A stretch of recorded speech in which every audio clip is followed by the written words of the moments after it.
Meister? Achim, ich will dich mal etwas fragen. Ja, Herr. Werden wir die Welt beherrschen? Was war Fruch? Wir sind die Herrscher.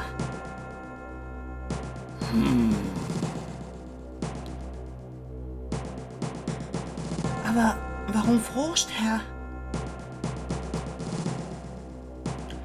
Die Zeit der Entscheidung kommt noch.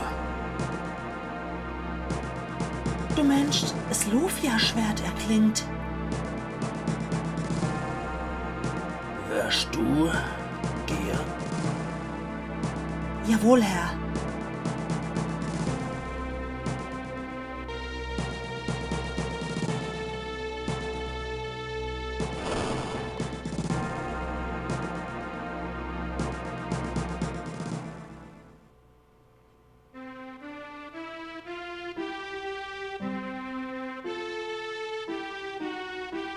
Und damit, hallo ihr liebe Leid, hier ist wieder der Yankee mit einem neuen Let's Play. Wir spielen Lufia auf Pelzig. Eigentlich Lufia 2, Rise of the Sinistrals. Und in Deutschland ist das allerdings unter dem Titel Lufia einfach nur erschienen. In Japan gibt es da mehrere Teile dazu. In Deutschland ist allerdings hier nur Lufia Rise of the Sinistrals, der zweite Teil, unter dem Titel Lufia erschienen. Wofür ich hier auf jeden Fall gern mal eine Runde zocken würde, wie ich ja schon bei Illusion of Time gemerkt habe. Ja, ich habe das selber leider nie besessen, das Spiel. An der Stelle eine tierische, herzliche Gruß an der Olli, der das damals gehabt hat, als wir noch Kinder waren. Und mir auch ausgeliehen hat. Olli, du bist nicht vergessen, die Originalkassette befindet sich immer noch in meinem Besitz. Sofern du sie zurückhaben willst, ich gebe das dann natürlich sehr gern wieder zurück. Ja, ich habe es damals immer nur ausgeliehen gespielt und dann auf dem Emulator gespielt. Man sagt Dämonen lauern in der Nordhöhle. Das ist wohl wahr. Gehst du wieder auf die Jagd?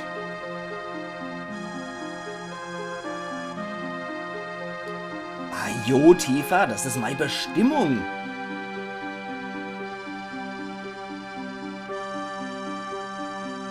Bitte, sei vorsichtig. Das wäre ich.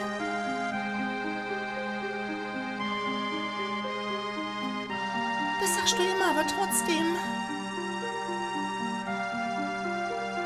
Ich werde die Monster besiegen. Gib gut auf dich, Owacht. Leb wohl, Tifa. Ne Tifa, Quatsch. Tia natürlich, ne Tifa. Wir sind ja nicht bei Final Fantasy.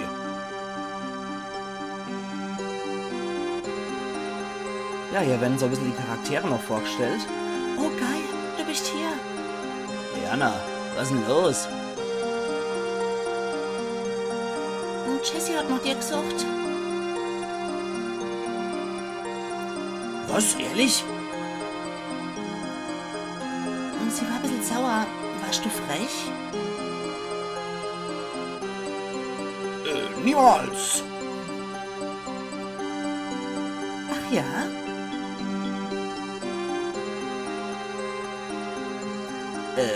Ich hab das Rendezvous leider verdummbeitelt.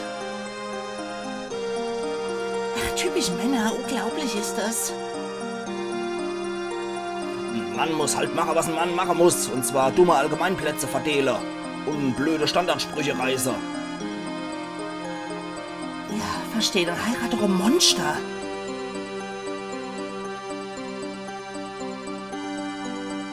Ja, jetzt werden hier so ein bisschen die Charaktere noch vorgestellt, die spielbar sind. Noch reicher Holzschuss, Holzschuss, Holzschuss.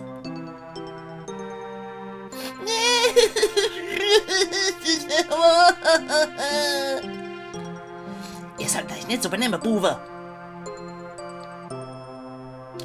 Oh nee, sie Seelan, schnell rennen.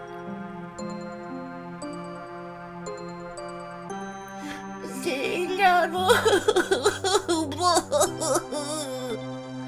Jetzt hör ich mal gut zu, noch mein Schatz.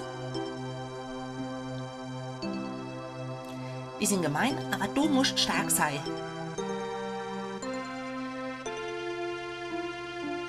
Warum? Mädchen dürfen doch keiner.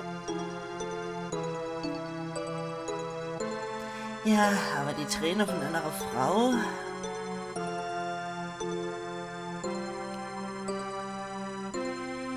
Ja, weiter kriegt man es anscheinend nicht erklärt, alle hopp. Ja, die spielbaren Charaktere sind definitiv hier nochmal im Fokus. Niemand ist in der Lage, mich zu besiegen. Die Nordgott, die steckt voller Monster. Ich werde ihn bäh machen. Die lernen wir auf jeden Fall alle noch kennen. Wo sind die Monster? In der Nordgrotte, Euer Majestät. Wunderbar, mir noch, Persus. Gern, mein König.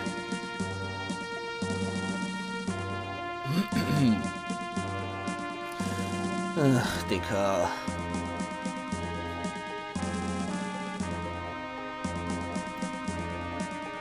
Vieh dürfte man nämlich haben, genau. 2 dürften noch ausstehen.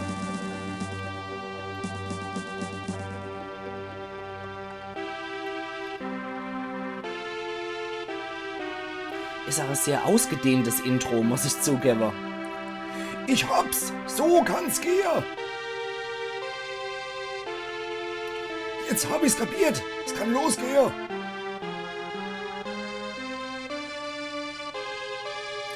Sieht so aus, als ob Lexus mal wieder irgendetwas bastelt.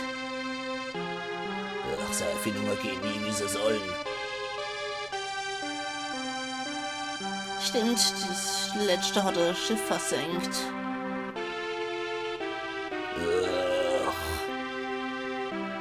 Was war denn das für eine Erfindung? Eine Maschine, die Schiff ohne Wind bewegt. Ach genau, du hast ja gutes Gedächtnis. Ja, es war nämlich mein Schiff, was versunken ist. Wegen dem Lapperdudel. Jo, du ist der Letzte. Dupla, warte mal. Atia?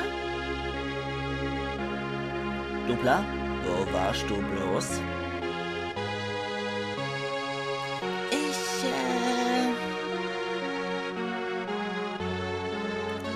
Belüg dich doch nicht selber. Aber die Menschen in der Stadt?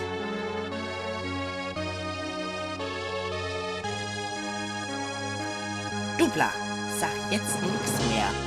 Duplo und Twix, ach sehr geil, ja. Mama! Atia kann nichts davor.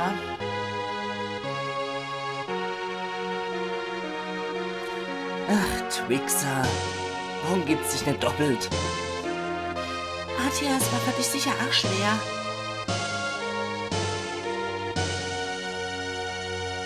Södele, das müssten sie alle gewesen sein jetzt. Und wir kommen wieder zurück zum Ovagosha von den Sinistrals. So viel kann ich zumindest schon mal verraten. Wir oder die Menschen. Ach Gott, da schwebt da der feine Herr statt zu gehen. Wer von uns hält die Ziegel wohl in der Hand?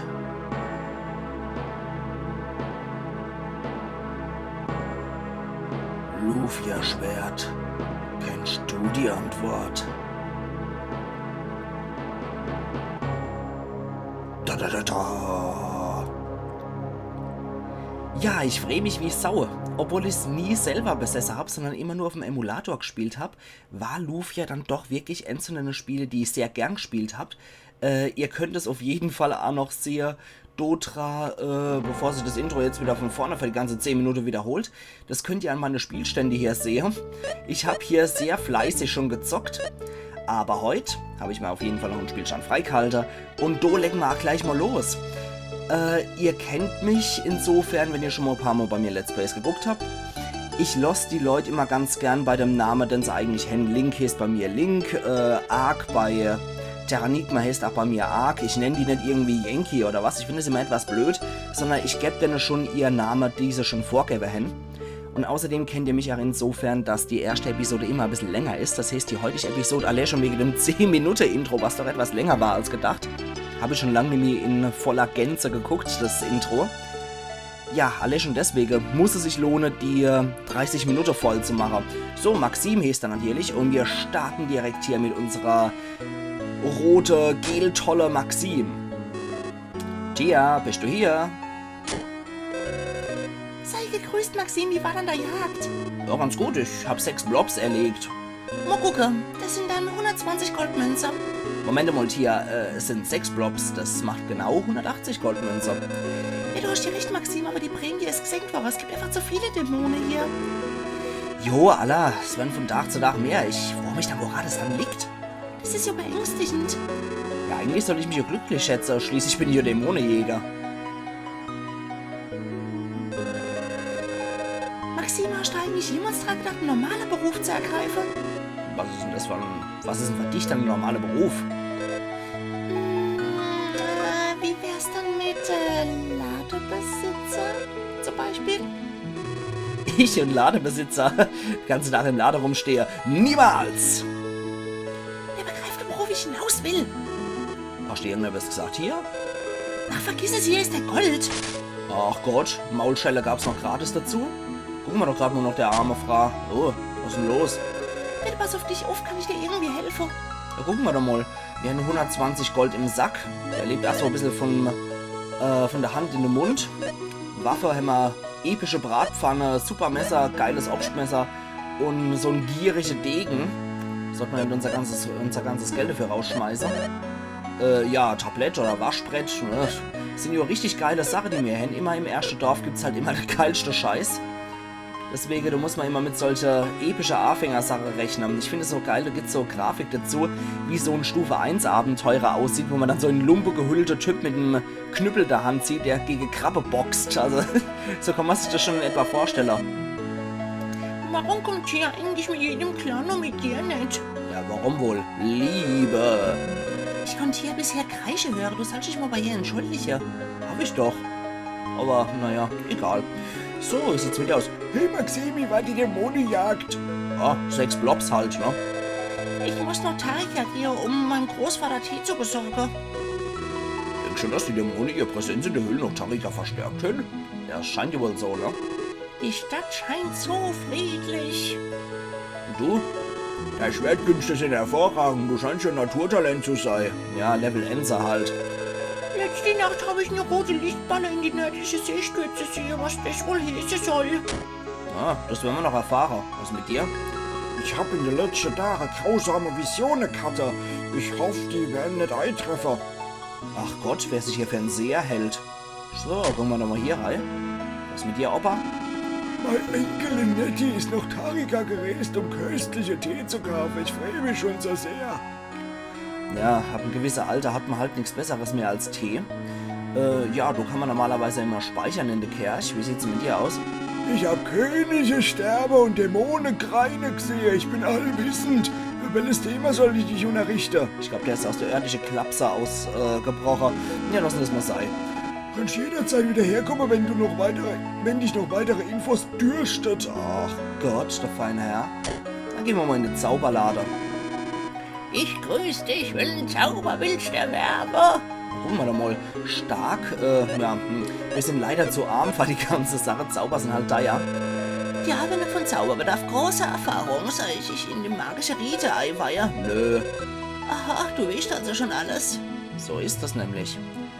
Ja, ich habe noch mal vorher einen kleinen Spielstand angelegt, um einfach zu testen, ob alles funktioniert, wie es sollte, weil ich Lufia dann schon ein Weilchen nicht mehr auf dem Emulator gespielt habe und das lief soweit eigentlich alles ganz gut. Maxim, bald schon werde ich dir die Mysterien der Höhle offenbare. Ja, ins Hotel könnte man vielleicht auch mal gehen, einfach nur für euch, dass ihr es nochmal seht. Normalerweise haben wir hier so Vierer-Party. Die können dann hier alle friedlich nächtig ja und wieder ihr HP auffüllen. So. Er macht seine Drohung wahr. Servus Maxim, jetzt ist die Zeit gekommen, da dir die Mysterien der Höhle offenbart werden. Ich erwarte dich in der Höhle im Süden. Okay. Ja, der Opa ist gut zu Fuß, muss man auch dazu sagen. Der ist ziemlich fix hier. Und Tutorial, Höhle der Geheimnisse. Servus, Opa. Das hat aber gedauert. In der Höhle werde ich dir ein paar nützliche Techniken beibringen. Aber als erstes Mal muss ich mit der Bewegungsmuster von Monster vertraut machen. Die bewegen sich nämlich nur, wenn du dich bewegst. Also gib Panik, wenn sie nur weiter sind. Aha, da kommt dir ganz zufällig mal ein Blob vorbei. Wer hätte gedacht im Tutorial? Zeig mal, was du kannst. Ja, das sehen wir halt. Die bewegen sich nur alle 2 Schritte von mir, die Dinger. Und komm her, du. Unser wunderschönes Kampfmenü, ähnlich wie bei Final Fantasy. Proto-Blob. Und tot ist er. Gut. Das ist unser Maxim. Blobs haut er weg wie nix. Aber immer schön auf der Hut sein. Manche Monster sind nämlich flotte Flitzer. Lass dich nie von ihnen einkreisen. Die können sehr unangenehm werden. Da die sich aber nur bewegen, wenn du dich bewegst, sollst du immer erst denken und dann handeln. Echt? Naja. Auf geht's in den nächsten Raum. Aller hopp. So, da kommt jetzt auch gewichtelt wieder der Opa. Zack, zack, zack, zack. In dem Raum probieren wir mal das Ringmenü aus. Es erscheint, wenn du die Select-Taste drückst, wähl dann mit dem Steuerkreuz aus. Bis jetzt besitzt du nur den Pfeil, das wird sich aber bald ändern. Wenn du mit dem Y-Knopf einen Pfeil auf den Gegner schießt, erstarrt er vorübergehend. Wie sagt man noch, Monster, die starr sind, beißen nicht. Oder so ähnlich.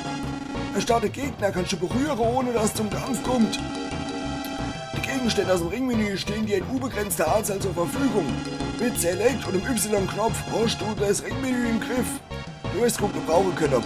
Liegt jetzt an dir, ob du den Blob bekämpfst oder ihn nur ein bisschen erstarren lässt. Ja, ich würde mal sagen, das machen wir auf jeden Fall. Der Pfeil ist natürlich immer ausgewählt. Joink, joink, joink, ne? Da kann ich dagegen latschen, wie ich Bock drauf habe. Aber irgendwann ist die Erstarrung mal gelöst. Und wenn der aus seiner Starre draus ist, dann wird wieder gekämpft. So, wir gehen weiter. Wir nehmen hier jeden Erfahrungspunkt mit. Kommt da wieder der Opa. Tja, sieht nicht gut aus mit der Brücke. Aber wenn du den Schalter berührst, ist er wieder intakt. Leider ist der Schalter da drüber. Pech gehabt, hiermit ist das nette Spiel leider beendet. War doch nur ein kleiner Scherz. Natürlich gibt es die Möglichkeit, den Schalter umzulecken. Probier doch einfach mal einer von deinen Pfeile aus. Joink. Geil, oder? Ja, das ist mir schon klar, wie ich das mache. Aber ne, hier komme ich halt nicht durch. Die Idee ist noch zu. Ihr könnt euch denken, am Ende vom Tutorial kommen wir durch raus. So, gegen das Ding können wir nicht rennen. Das ist nur lustige Deko. Also geht's weiter. So. Opa. Die Tür scheint mir verschlossen zu sein. Kannst du aufmachen? Aber links ist ein kleiner Schalter nicht zu sehen. Stell dich doch einfach mal drauf. Hallo, hopp. Ups. Hey, warum nicht? Warum, du Kleiner? So einfach ist es, wenn du vom Schalter runtergehst, schließt sich die Tür wieder. Sieht so aus, als ob man bis auf den Schalter schieben müsst. Du wärst mit der Säule, drück der A-Knopf und lauf los, um die Säule zu verschieben. Hallo, hopp. Patsch. So, weiter geht's. Maxim, du bist ein Talent, Moment doch. Ich hab etwas vergessen. Ich hab dir noch den Zaubergeber, den du noch nicht, den Zaubergeber, den du unbedingt brauchst. Das ist der Ursprungszauber. Wenn du in den Raum die Säule lustig hin und her schiebst, musst du an Ends denken. Säule kann man nämlich schieben, kann man nur schieben, nicht ziehen. Wenn du es an der Wand schiebst, hat der Spaß ein End. Aber der Ursprungszauber, der hilft da wieder aus der Patsch. Er stellt den alten Zustand vom Raum wieder. Ja. Sogar die Monster rücken wieder in ihre vorherige Position. Da der Zauber kein MP verbraucht, kannst du einen guten Gewissens anwenden. Mit dem Zauber kann da kaum etwas passieren. Alter, das ist saumäßig anstrengend, so ein alter Opa zu labern, jetzt mal ohne Witz. Du findest die Aktion auch im Ringmenü. Drück Select und Steuerkreuz hoch oder runter. Um es euch mal zu zeigen, hier, lustig, lustig, tralalala. Hier haben wir Ursprungszauber. Geil. So, weiter geht's. Wenn du die Pfeile auf dem Boden siehst, kannst du runterspringen. Komm, trau dich. Joink. Sehr schön. Also Pfeil ist gleich Springaktion möglich. So. Weiter geht's. Und der Opa hat da hier wieder was parat. Die nächste Tür öffnet sich nur, wenn alle Monster besiegst. Wenn du kein Hinweis oder ähnliches findest, ist das Besiegen von allen Monster immer ein Weg. Alle hopp, machen wir doch. So, Exer. Der erste, der mich hier wirklich angegriffen hat. Ihr seht auch, wenn mein KP runtergehen, steigern sich mein ZP. Und zwar sind das sogenannte Zornpunkte. Mit denen kann man dann, wenn man sie entsprechend aufgemotzt hat, kann man durch Gegenstände begünstigt Zornattacke ausführen. Manche Gegenstände haben solche Zornattacke parat und die ziehen ein bisschen mehr ab als normale Attacke. So, weiter geht's. Und, Opa, hit me. Mit dem B-Knopf schwingt schon ein Schwert, das ist geradezu scharfes Gras zu Meer. Oft sind unterm Gras Schalter versteckelt. Versuch doch mal dein Glück. Es ist ja überhaupt nicht auffällig, wo sich hier was versteckt, ne? Deswegen ich erspare euch mal die ganze Mähsaison. Wir gehen einfach mal dort, wo offensichtlich der Schalter ist. So. Gefäße nimmt und stellt man mit dem A-Knopf ab. Im R-Knopf kannst du dich in alle Richtungen drehen, ohne dich auch nur einen Schritt zu bewegen. Das ist ganz nützlich, wenn es besonders eng wird. Also nimm immer an den R-Knopf denke. Was wird wohl passieren, wenn du das Gefäß auf die Platte stellst? Sei nicht zu schüchtern. Alle hopp. Und hier, joink. Kann ich mich so umdrehen. Und natürlich sollte ich nicht vergessen, dass die DDR noch aufgemacht werden muss. Zack. Und weiter geht's. Gut. Das müsste es gewesen sein, ne? Alle hopp, das war meine kleine Übungslektion. Aber du wirst doch viel lernen müssen, mein Bu. Streng dein Käppel an. In der Höhle, Türme und Labyrinthe wirst du viele Rätsel lösen müssen. Ich bin sicher nicht ganz einfach, aber du hast Zeugs zu packen. Und durch das ganze Gerenner kann ich jetzt endlich einmal wieder kacke gehen. So. Bewegung tut ja gut. Das heißt, der Opa hat jetzt auch wieder sein Darmsystem, sein Darmflora mal wieder in Bewegung gesetzt. Und wir empfangen doch gleich einmal die nächste Quest. Und Opa. Fühlst du dich noch meiner Lektion bereit, in den Kampf zu ziehen? Ach, bevor ich es vergesse, die Tia sagt doch dir. Alle hopp. Dann gehen wir doch auch gleich mal zu ihr. Und. Maxim, ich bin gerade bei oben zu essen. Leistest du mir Gesellschaft? Ach ja, liebend gern. Dann wollen wir doch mal. So, was gibt's dann Gutes?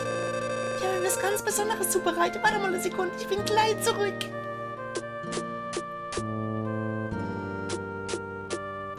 Und. Uiuiui. Das sieht aber nicht gerade so gut aus. Ich liebe dieses Wort aus 90er-Jahre-Spiele. Holla, das ist ein Fischpastete zubereitet aus dem Reiher-Aal. So, aus dem Reiher-Aal. Bezeichnet man ihn nicht gemeinhin auch als Stinkefisch? Ja schon, aber von Service lässt sich ein Gourmet nicht abschrecken. Er soll verzüglich munden. Ja, ich bete, dass du recht hast. Und, wie ist er? Was soll ich sagen? Tja, probierst du nicht selber. Das wäre ich so. Und? Das schmeckt so ekelhaft, ich glaube, ich muss...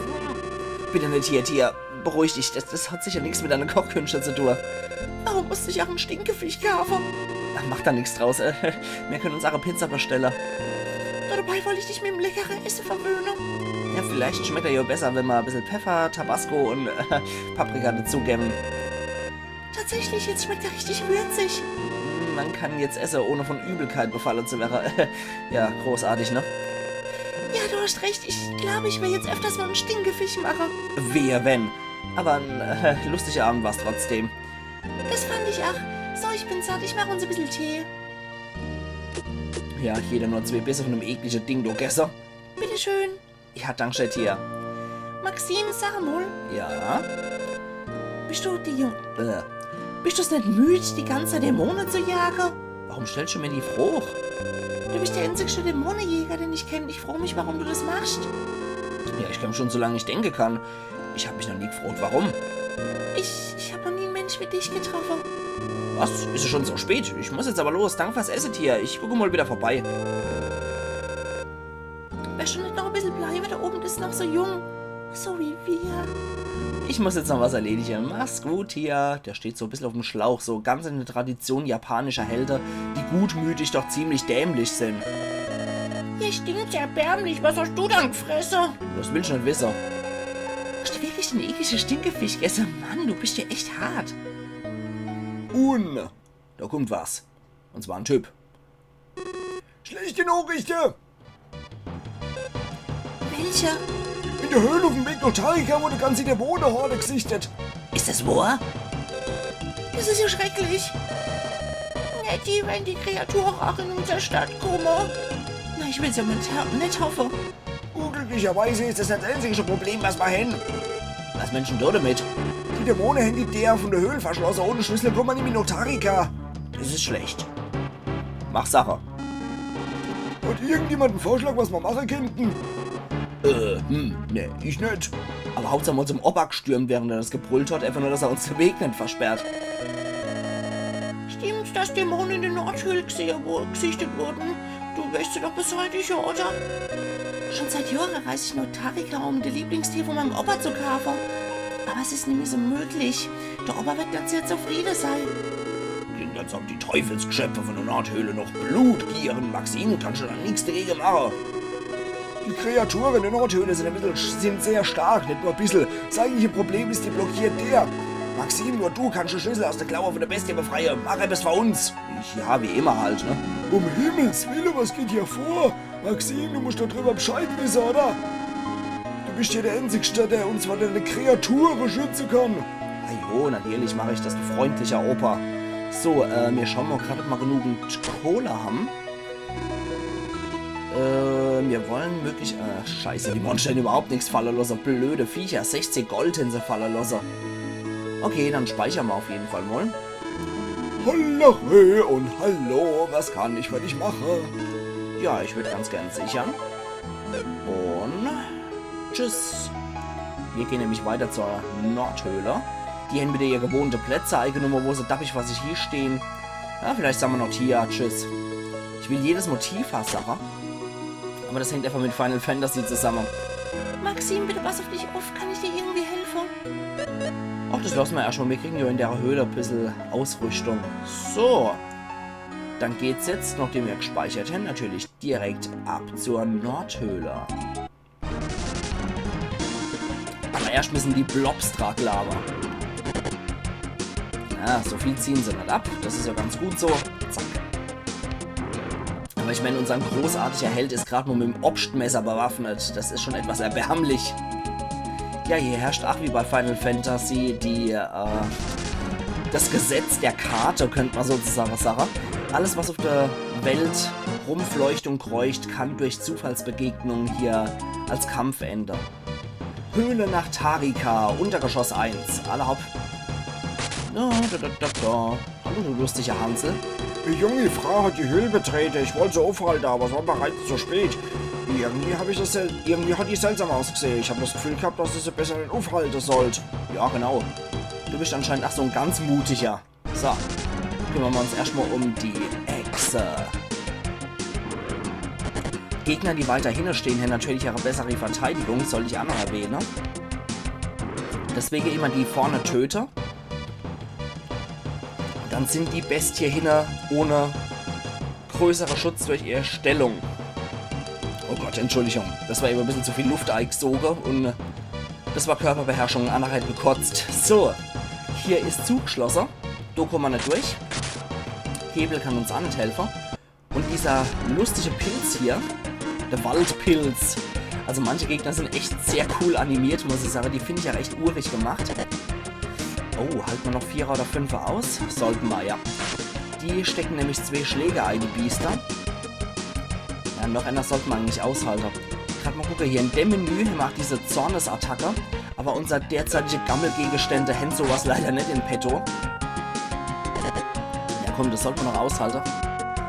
Ja, ich gehe jetzt auf Risiko. Komm, zack. Hui. Die geben immerhin 40 Erfahrungspunkte und 20 Gold und ein Kraftwasser. Können wir definitiv gut gebrauchen, jetzt das Kraftwässerler. Heilt nämlich um 30 KP. So, das Gebiet mache ich hier auf jeden Fall noch clear, würde ich sagen. Und dafür muss die Echse aber da ich mich von hinten angeschlichen habe, habe ich auch der erste Angriff.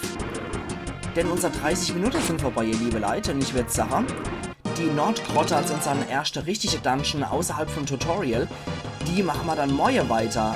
Nicht Heidewitz kann nicht so schnell babbeln, Yankee. Die machen wir natürlich übermorgen weiter bei Let's Play Lufia auf Pelzig. Also machen's gut, ihr liebe Leute, und bis übermorgen wieder. Morgen kommt natürlich wieder Stardew Valley. Machen's gut, wir sehen uns übermorgen wieder, wenn ihr wollt, zu dem genialen Spiel Lufia. Euer Yankee.